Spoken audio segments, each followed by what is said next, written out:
And we're live, guys. Welcome back. This is a bonus episode. Usually we go live Monday, Wednesday, Friday, but we had such a good Site Owner Academy with Rod Raphael, and as you can see on the bottom of the screen, two site owners talk clinical research and answer questions. That's what we're going to do.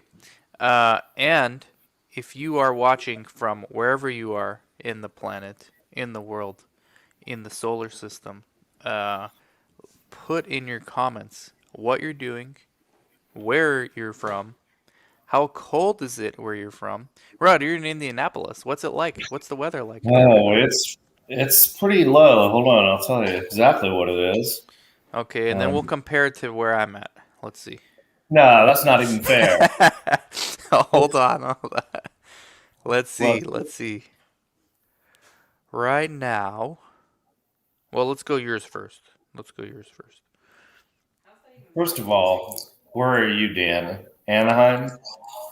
Anaheim, 72 right now. A little sunny.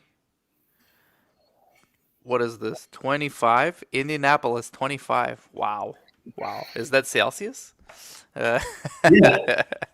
The high that's tomorrow. Just so you know, the low was a 0 last night, but tonight it's 7, wow. and it's 21 tomorrow. Well, I hope things warm up. You know, I know a lot of people in Texas and the Midwest are freezing right now. We did a live stream yesterday. So this is a bonus episode, guys. Monday, Wednesday, Friday we usually go live. But today, on a Thursday, why? Because Rod is special. Rod is the king of the clubhouse. All right, Rod, I think you found your social network where you're early. You're one of the early adopters to this one. Clubhouse a little bit important, Rod. How's it going with Clubhouse? It's been fun. It's interesting. I mean, you've been on there with us, so you've heard some of it. I mean, there's a Yeah, lot of no, but I different. I want to know personally, like for you, how's it going with Clubhouse? Because like, what value have you gotten from it so far, if anything?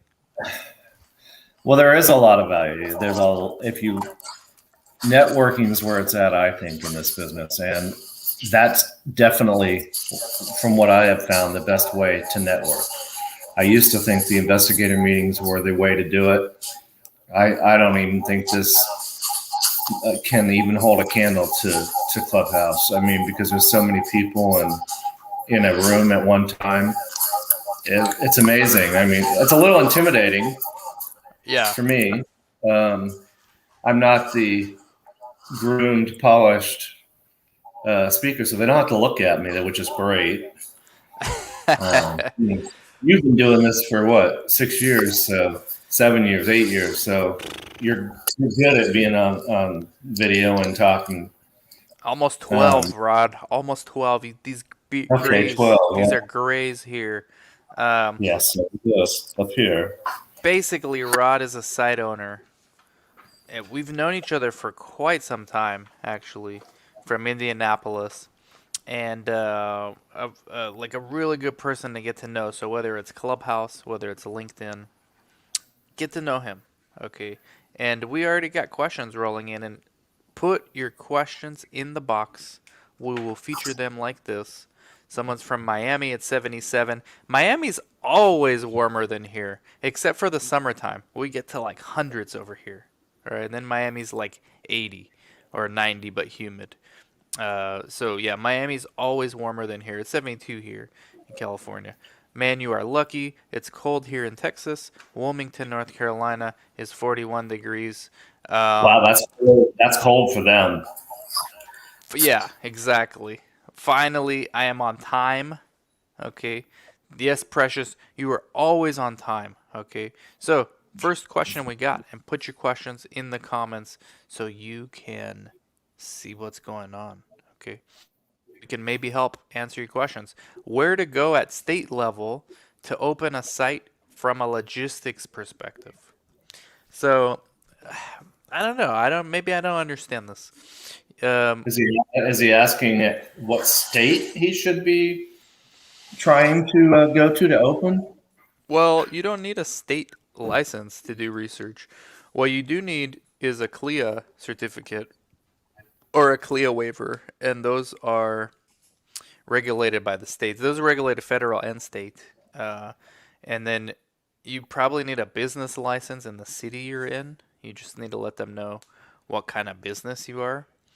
Um, there's not really much else you do, like from a regulatory standpoint. If you want to do generic studies, there's like this form you gotta fill out where you have like a FDA identifier number or something. Chris knows what that is because he does this all the time. Maybe you know, Rod, what is like if you want to do generic study, there's like a special form you gotta fill out for the It FDA. may be the federal wide assurance There number. you go. There you go. Yeah, exactly that one. Exactly that one. So those are the kind of forms when it comes to site. So as far as logistics, just open a site. All you need is a doctor. Okay, the doctor, the physician, as long as he or she's licensed in that state. I mean, the responsibility of the study is on them. It's not so much on the business as it is on the PI. Now, it's the business's incentive to keep the PIs happy. You don't want PIs to get upset and then not work with you, and I mean, then you don't have a business. I mean, imagine, Rod, how could we do our business without physicians? We can't, right? No, wouldn't work. Impossible. And you probably want a board certified physician too. Yep. They don't have to be, but depending on the study, it makes it a little easier. hmm And Precious, are you doing all remote IMVs or are your CRAs still traveling? We are. I'm doing both remote and in person. I prefer in person. We did a poll, Rod, on Instagram and on LinkedIn for Latinos in clinical research. So shout out to Latinos in clinical research. 75% of monitors, senior monitor, junior monitor, CRA 2, 1, everything, just monitors, 75% prefer on-site visits Oh, after a sure. year of COVID. Okay. If you would have told these people pre-COVID, the same monitors, hey, you're going to have an opportunity to do all your visits remotely, I think 80% of them would have been thrilled. They would have said, "Yes, I love that. Sign me up." And then when it actually happens, 80% of them, I think 75%, said, "No, no, we prefer in person. I can't wait to get on airplanes again." I've never Yeah. heard CRAs speak like this before in all my life. It took 2020. I've never heard a CRA say, "I can't wait to get on airplanes again." Have you, Rod? No, but I do think you're right. I think they would have said, we would like to do them remotely, but now that they really, it's a lot of work. I mean, I don't like having my coordinator on the phone for an hour. Um, Not always, but sometimes it's that long because they don't always send it. Let me back up. If you're going to do a remote monitoring visit, then you need to make sure they send you what it is they want to look at beforehand so that you're ready and prepared and you're not just going, yes, yes, yes, I have that, yes, I have that.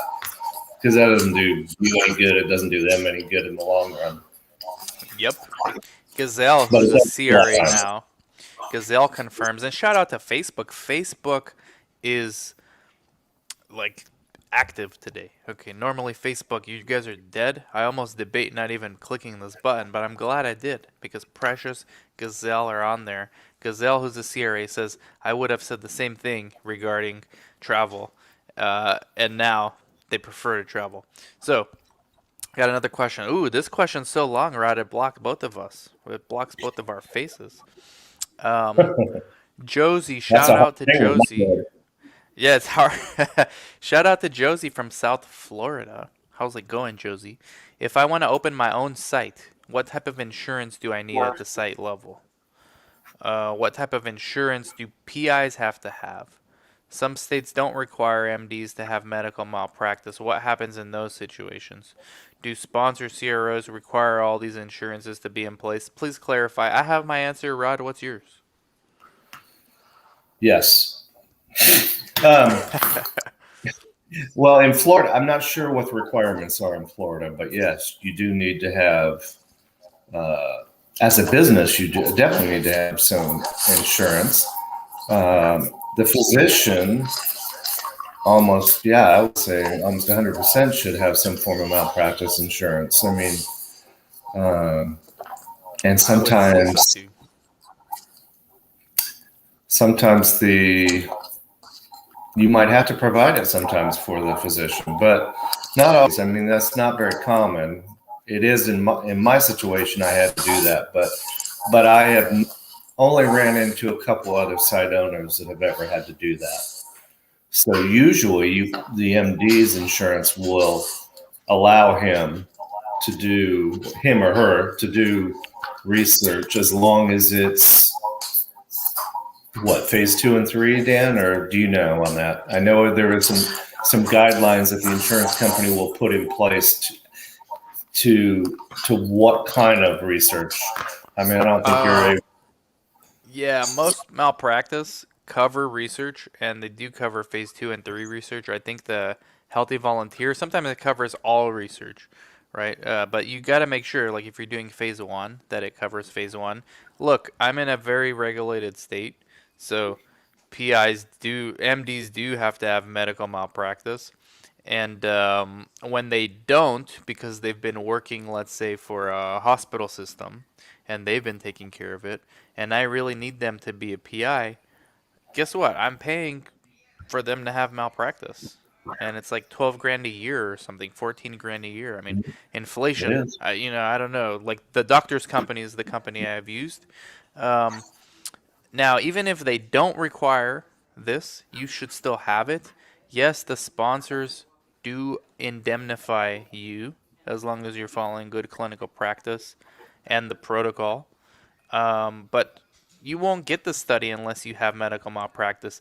They don't usually ask for proof of this, Rod. I But don't they know about always you, have it but in their contract. they always have it in the contract. And then if you lie and say, yeah, you do, but you don't, I mean, yes, the sponsor is supposed to indemnify you, but I think the medical malpractice comes in quicker to cover any liability before the sponsor, because things would probably take longer with the sponsor by the time they pay for everything. So medical malpractice is instant. So if they find out that you said you had it and you didn't, now your contract might be void, and now maybe they don't have to indemnify you. And for what? To save a couple $100 a year, or even if it's $1,000 a year. I mean, let your PI know that you're gonna take it out of their pay because you have to pay for their malpractice.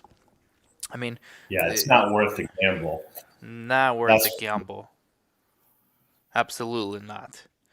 Have you ever had a PI who was on the FDA debarment list? Not personally, but I have had one as a client, and I found out about it because they told me later. And I was like, no wonder I can't get you guys studies. I mean, you think a spot you could have fooled me, but you're not fooling the sponsors. They're looking at this stuff, right? So sometimes a simple Google search is gonna uncover a lot. I've seen, I've probably, and it's always been from Craigslist, but I've ran across 3 physician that are just absolute like movie material. The stuff that I was reading about them. and Uh, you found them through, or they contacted you through Craigslist. Craigslist? Yeah, I used to put job postings on Craigslist for physicians. I think it still works in some markets, but in some competitive markets like LA, you're going to get bottom of the barrel kind of people who have black marks on their license or just don't even have a license. It's funny that you mentioned that because that seems to be when I advertise. That's the first place that I advertise typically because I get patients from there. Patience is Which different story. Patience different that story. surprised me though when I first Yeah. started using. What I've learned, and maybe it's just my market, but physicians that look on Craigslist for jobs are typically not the best. Although I have had some good ones from there too. but it's the majority were not good. And then like three of them, Yeah, well, you can make a movie about their stories. From what I've been reading on Google about them. yeah, I don't Unreal, know if I'd want. unreal. Hopefully, none of them are surgeons. I'd be No, a no, they little weren't nervous. surgeons. They were not surgeons. Although I did know a surgeon who. This is interesting. This is a good point. I knew a surgeon. So you don't have to be on the department list for the PI to be unusable. They just need to have any kind of disciplinary action on their license. I partnered with a surgeon, with a group who had a surgeon. I was a minority owner. I was brought on to bring studies. That company's closed now. So I didn't really do much. That wasn't my main site. But I was getting studies for this surgeon. And the sponsors did not want to give him studies. And one of them told me why. She said, "Oh yeah, he has like some kind of black mark. His license was suspended back in '94, and this was like 2016. So wait, like 25 years prior, right? And he got his license suspended because he had a he had a big tax bill he had to pay the IRS, and so somehow they suspended his license because of that. And then he paid it. I think he paid it like a year later, got it back. But because of that, he couldn't get studies anymore. Can you believe that? Yeah, I mean they'll go after anything they can go after with the IRS. I mean, if you have a license and they can spend it, they will do it. They will do it. Now we got a flag here. What is this? Cuba? Cuba? What? I don't know what flag this is. Precious, let me know. You. Costa Rica? Might be Costa Rica. I don't know. Which one? No, that's not El Salvador. I know El Salvador. Okay, Alejandro Santos from Miami. Hey guys, I have a site in Miami and would like to know how to get the most updated pipeline for my doctor and keep the study rolling. I mean, That's the million Rod, dollar question. it's $1 million question. It's also a $1.50 question because it's clinicaltrials.gov. Okay, Yes. that's your answer. That's your solution. That's the uh, holy grail. Is clinicaltrials.gov. You That can and get networking. and networking. So yeah, that's the beginning of the networking, but also LinkedIn. Also, look in the comments, Alejandro. Jump in the comments. I mean, look, you're on LinkedIn, so the other person on LinkedIn, Precious said Cuba. I got it right. I got it right. Latinos in clinical research. Viva Cuba. Viva Cuba. Um, good drink to have is a Cuba Libre. So back to Alejandro. Clinicaltrials.gov. And here's the thing, okay? LinkedIn also. I was just gonna say the next comment on LinkedIn is from IKEA Smith, and we'll get to you, IKEA. But point is, Alejandro, people in the comments, and then get on Clubhouse. There's people on Clubhouse from pharma companies, from biotechs. One of the things I've noticed, Rod, I think I told you in the Site Owner Academy, but I've been trying to grow my channel this year. And one of the strategies I've come up with, which seems to be working, is in addition to these live streams and in addition to my little 2 to 8 minute short ones I do with my phone, and in addition to interviews like this one and podcasts, I make, and it's been more like one every other day. I make videos analyzing biotech stocks. I Why? saw that. Yeah, it's because I like it, number one, so that's going to keep me compliant to do it. So I'm interested and I like it. So to me, it doesn't seem like work, even though sometimes it's hard to research these companies and editing sucks. But number two, okay, it's growing my channel. It's a hidden benefit I just discovered. As I'm researching these companies, I go on clinicaltrials.gov, like I just told Alejandro, and I notice that on clinicaltrials.gov, because I analyze small biotechs like penny stocks, market caps of 500 million or less, right? you can get the email, sometimes the cell phone number of very high level people at the sponsor company. So and they're guess what? They're looking for sites. They don't always have the resources. Like they can't just call IKEA. Maybe they don't have a budget for a big CRO. So they have to like find the sites themselves and hopefully like they have to like kind of bootstrap it.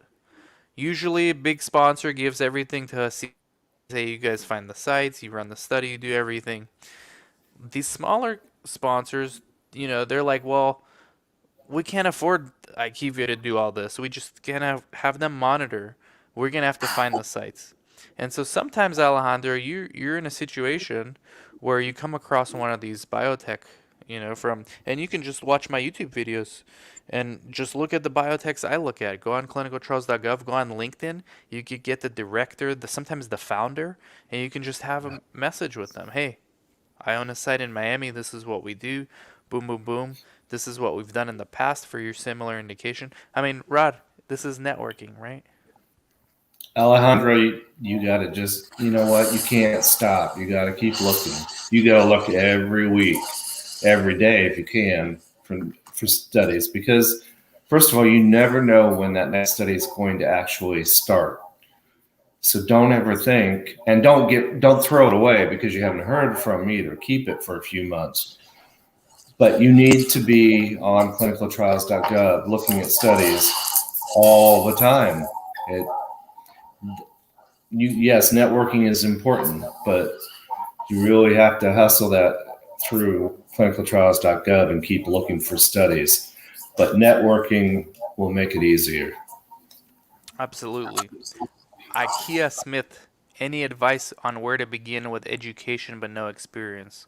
Currently an intern, BS in clinical research with a minor in bio, finishing school in 3 months. So I would say intern at a site that's small, not an academic institution. If you have no other choice, of course, intern at the academic institution. But if you have a choice, or even if you don't have a choice, get on LinkedIn and start networking. One of the benefits of doing my CRA Academy is at the end of the 3 month program, it's an online course with live and pre recorded mixed. We have an internship where students do monitoring reports on a real study. You can look them up on clinicaltrials.gov. It's a breast cancer study and 2 COVID studies. And students send monitoring reports, and then I do their resumes for them. And now you have experience on your CV, like real practical experience, not the kind of stuff that they make you do at academic centers. Like you're doing real stuff. So I think the closer you can get to like interning with a smaller company, I would do a site or like a CR, like through the CRA Academy if you want to. I think that would be helpful for you. But just like networking with sites, and you're talking to two site owners here. I mean, I used to look for interns more, but now we have the CRA Academy. I don't look for interns. We don't need interns. But like let's ask Rod. Okay, Rod, if somebody like and give the truth. Don't give just give the truthful answer. If someone like IKEA messaged you on LinkedIn and said, "Hey, I'm in Indianapolis. I want to intern at your site," what would you say? I probably, after talking a few minutes, I'd probably say yes. I mean, interns are pretty valuable. I am curious. It says that she's getting a BS in clinical research. Yeah, they start doing that now. They start doing that. Where are you, IKEA? In the world, where are you? Because yeah, I noticed that some schools start doing that. I thought your answer was gonna be no, Rod, and that's because that would be most site owners would say no, I don't have time for this. So my That is, advice, that's not untrue. I mean, there is times where I have said no, but I'm yes. already seeing that she's got some experience Okay, so for you that it's way. for you it's So, specifics. I get it. so maybe that wasn't a completely truthful answer. But Yeah, well, she which nothing wrong with that either. Nothing wrong with that. Basically, I'm trying to train these candidates to put themselves in your shoes. So rather than saying, "Can I intern at your site?" which translation to someone like me or Rod or I can 90% answer other that site now. owners. Yeah, like 90% other site owners. Uh, if you say, "Can I intern at your site?" The translation that we hear in our brains is, That's a lot of work for me. yeah, it's a lot of work. So a better way to approach it is, "Hey, Rod, I noticed that you have an Instagram page for your site, and I noticed you haven't been updating it in a while. Can I intern if I take over the Instagram account and help build your brand?" Would that be different? Yes, for most site owners, I would say that's probably true, um, and it is helpful. And the reason I hesitated earlier was, well, when I say it's a lot of work to really let you get your hands dirty on a study, I need to put you on what they call the delegation log. That's right. And then you need to change, there's other things that have to happen in order to put you in a study and be fair to you in the sense that to let you really learn um, how to do a study. There's a lot of moving parts in it, but one of those biggest moving parts is advertising and Mm, doing uh, social media. So yeah. that's a good way to look at utilizing an intern. Yep. And IKEA says she's from UNC Wilmington. I have actually been to your campus. I watched a basketball game there because my brother coaches University of North Carolina Charlotte men's basketball. He's an assistant coach. And so I actually sat in your gym at UNC Wilmington and watched the game and watched you guys get blown out, quite frankly. Blown out of the water. Okay, but I'm sure you could care less, IKEA. You care more, That and was you should. with Notre Dame. You care more about getting a job, which you should. And so she's also interning at a CRO. Okay, good. So just keep it up. Going on. Yeah, you got it going on. Update your resume accordingly. Put all the skills that you learned and that all the job respons or the intern responsibilities that you're doing. Put those in your resume. Precious says, "Take the academy with 5 exclamation marks." I agree, and I would even add like 5 more exclamation marks, because it's a no-brainer to me. But thank you, Precious. Latinos in clinical research. That's right. Latinos in CRA, Cuba. How is your site? Wait, we got a bunch of comments. Hold on, hold on. Oh, geez. You guys are killing it right now. I have not done any SIVs or closeouts remotely since COVID, and I'm not ready. Whew. I think SIV remotely would be tough because you're supposed to do a training log. So unless you're using eReg would make it easy. But SIV usually there's a lot of writing, right? You just write on the delegation log. PI is supposed to do it, but you make sure they do it. But then you do the training log for the CRA does the initial training, and then closeout remotely. I've only done no, I've done 3 closeout visits in my life as a CRA, and they were all in person. Yeah, that would have been brutal doing it remotely, especially when you have to count pills. Close out remotely. I can't imagine it would be brutal for the coordinator and for the CRA. The coordinator would just give up and say, "Good luck, CRA. do do what you want." Uh, Hmm. owning a site. What are the biggest issues you come across and training wise? The whole site. What is the timing on that? So the hardest part, I guess, Rod, maybe you go first. I mean, I have answers too. Owning a site, what are your biggest issues you come across? It, if you're brand new to research, well, if you're brand new to starting a site, then you have to be prepared to wait to get your studies usually. So that can be a big issue. And if you don't have if you're waiting on your studies, then you're waiting to get paid. So it's that can be difficult. So you have to be prepared to go for 6 to 8 months without a real income, at least, uh, until you get a couple studies and start enrolling. Training for the site that's probably easier than finding your next study and getting paid essentially on it. The training, is can be done by each individual. There's places that you can do it for free. There's studies that offer, free GCP or IATA training. Don't pay for that.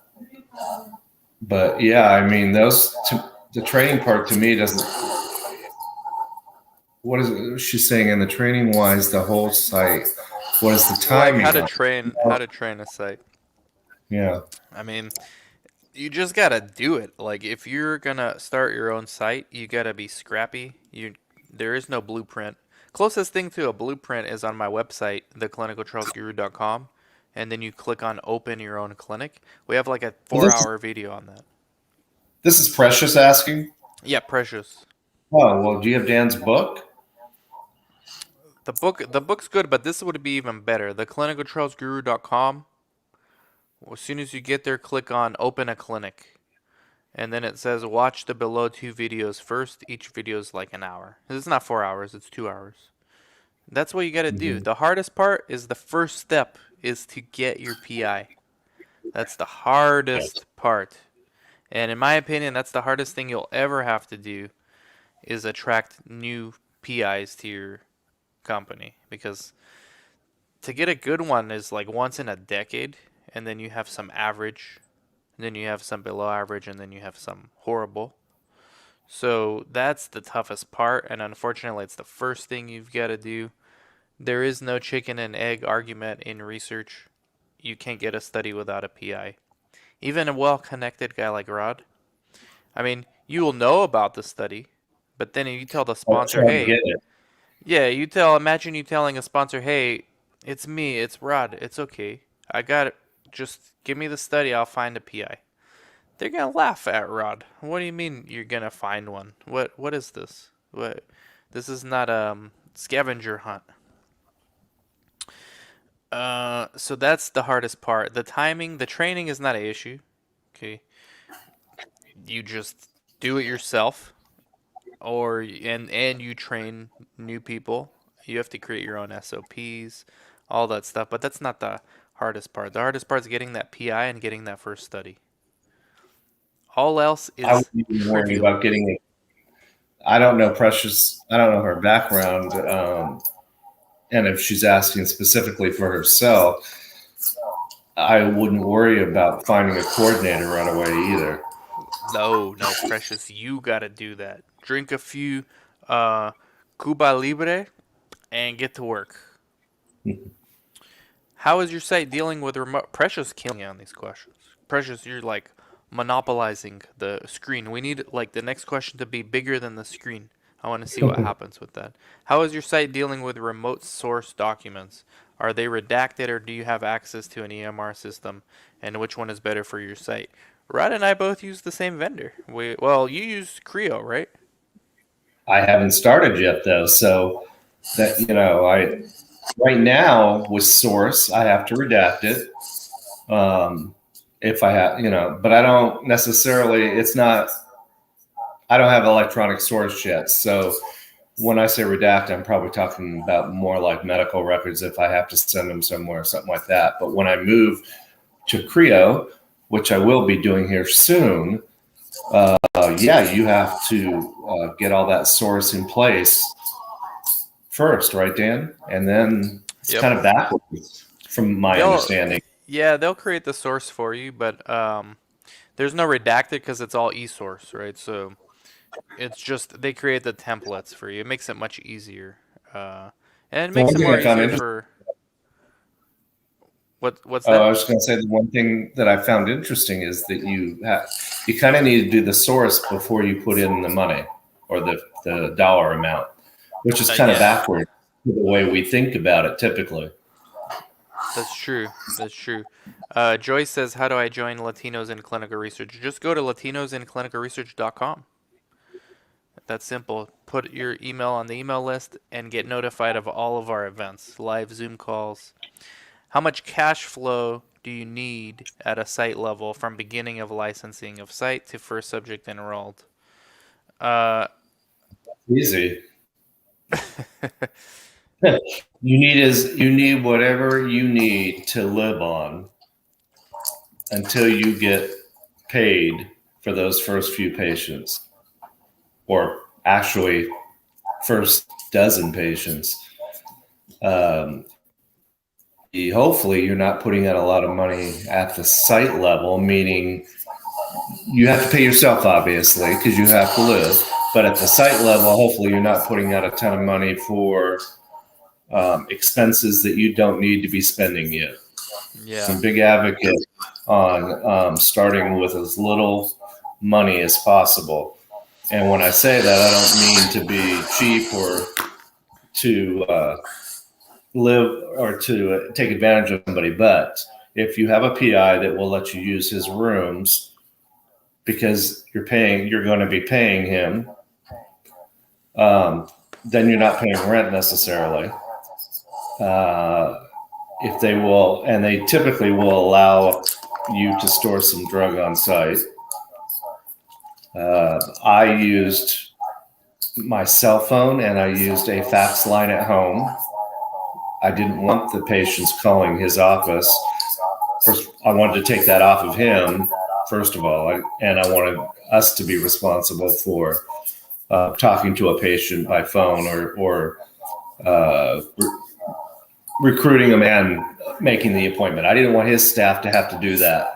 And that all goes back to because I don't want him thinking that I'm taking advantage of his situation. So I tried to create as little burden on the physician as possible. I tried to make it where all that physician had to do was go in, see the patient, and sign the paperwork, and maybe meet with the monitors and do, occasional training, so that you're not spending a ton of money there. exactly So right. really, you have to be able to survive and feed yourself and keep a roof over your head while you're trying to get that going. You said it exactly right. In my Patreon mastermind this morning, for those that don't know, I have a Patreon channel, patreon.com/dancefair. It's only $5 a month. We do monthly masterminds. So today there was some other site owners on there, and they were saying, yeah, biggest mistake is not hiring when we get busy, but the biggest mistake even before that is hiring too soon. So, like Rod just said, keep costs down, but as soon as the situation changes, and I mean, like, if you can the same day, then you need to go the opposite way, right? That's kind of how it is to be entrepreneur. You have to adapt to the times. You gotta, it's like playing tennis. Okay, what the market gives you, you gotta swing it back, like Serena.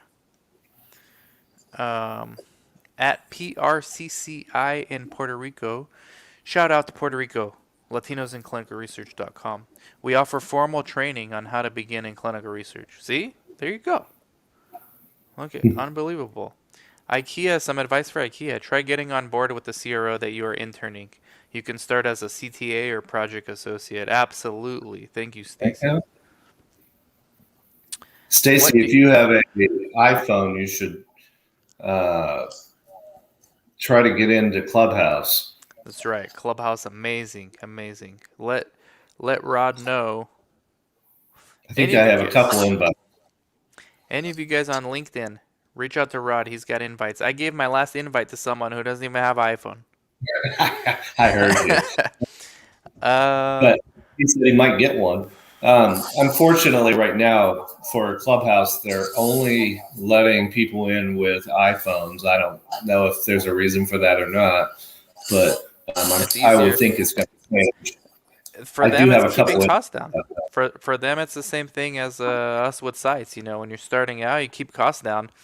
We got to pay developers for Android, developers for iPhone. We're just gonna pick one for right now. When we start getting revenue, then we'll go to the other. It's the same principle. But yeah, reach out to Rod, guys. LinkedIn is the way to go. What do you think of SIP Shared Investigator platform? Is that like a e-source or like a workspace?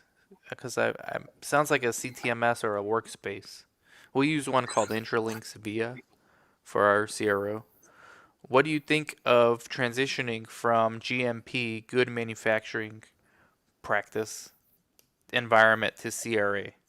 I think it's good. I just think it's going to be just as difficult as anybody else who doesn't have a clinical research background. Maybe a little less difficult because you're still in the industry, but it's so far removed from what CRAs actually do. You're going to need some experience Does he have somewhere. a degree? What's that? Does he have a degree? Patrick, if you have a degree, Yeah, let us know. You have to as have at least a bachelor's. But I think you can do it. It's just gonna take a lot of work. Like you might have to go CTA route or project associate, like Stacy was saying. You can have to take the same advice as someone like IKEA who's just graduating from college. Unfortunately, because it's really the same difference to the sponsor. I do. Precious, my response would be to get the most experienced study coordinator on your team. They can help train along with the CRA for study related trainings. Exactly. Gazelle, who's guest lecturing CRA Academy next week, actually, we can't wait. She's going to motivate the students. She says, I used protocol first. Owning a site, have you been audited and how do you prepare as a site? I've been audited by IRB and sponsor and CRO, never by the FDA. actually, yes, I have had an IRB audit. That was, well, no, I can't even say that was an audit. They stopped by, said hello, gave me a CD, and left. Um, but I Uh, have been sponsor audited. mhm. The interesting thing about that was a day into it, we realized that the sponsor was actually auditing the CRO, not us as a site. But no, I have not been audited by the FDA, knock on wood. I do expect it eventually. What are the biggest expenses as a site or on a site?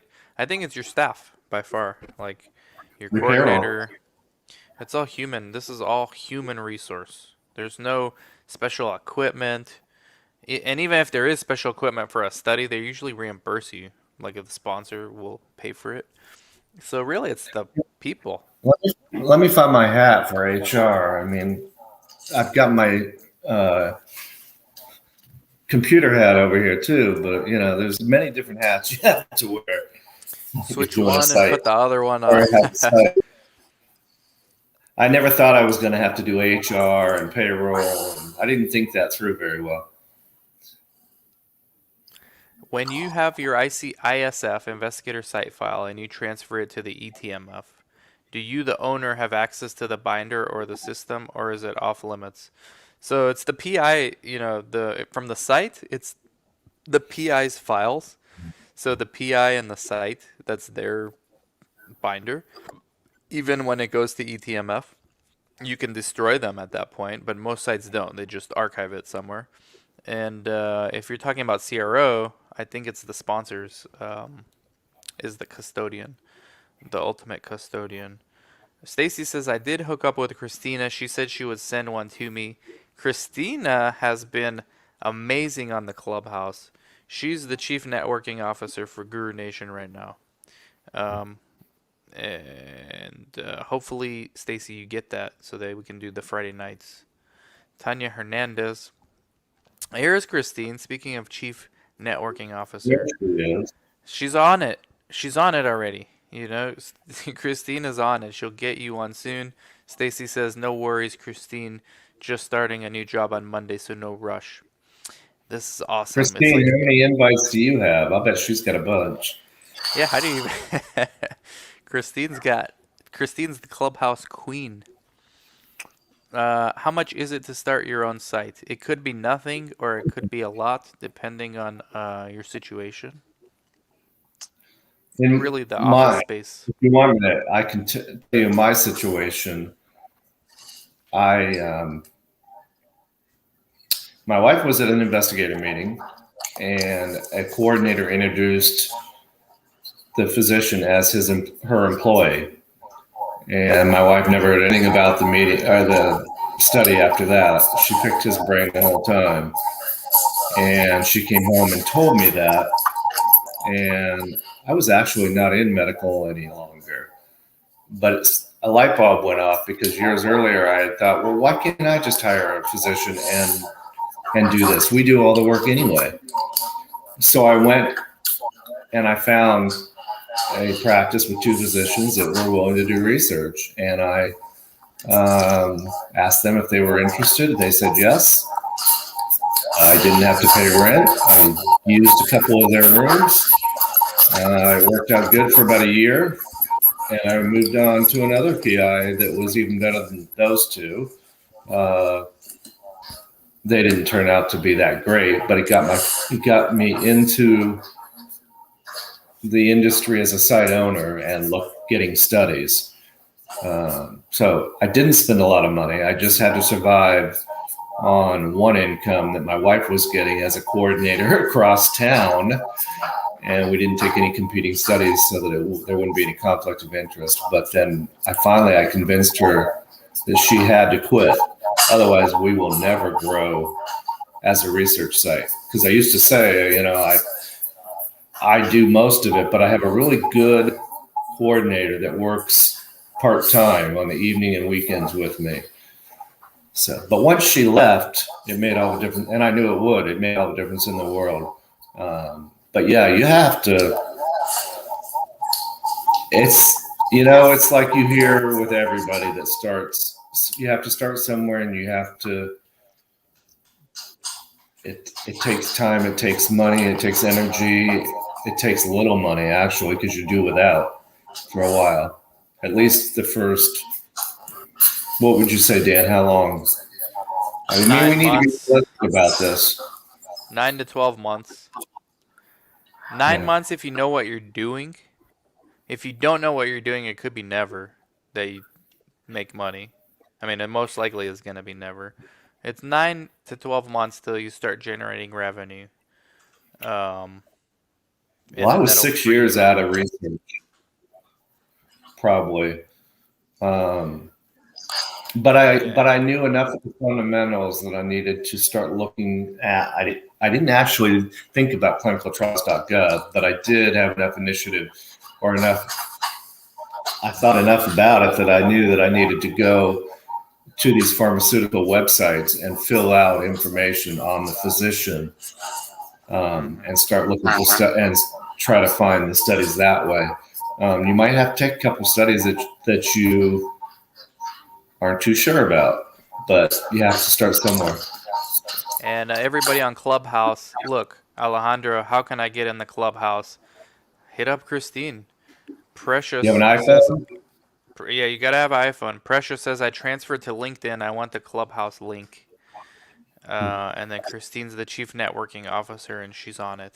Christine, you're a co-host for the Friday night. Unfortunately, Rod can't join us, but we've got like 4 other co-hosts ready to go. Uh, and on a daily basis, owning your site, what are your hours like? When I started out, and I was doing all the work, I had really long hours. I mean, and it wasn't enough time, even that. We're talking like 7 a.m. to 8, 9 p.m.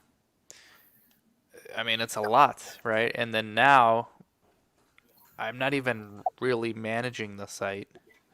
There's going to be a new site when I move to Arizona where I might get back into old school mode. But your hours can be whatever you'd like them to be. You can control generally when the patients come. There is this, make your own schedule kind of thing. You can batch. I know some sites don't want to come in on Fridays, so they batch all their patients Monday through Thursday. Um, it just That's depends. us. That's you That's guys, us. right? So what's your But hours we are like? there.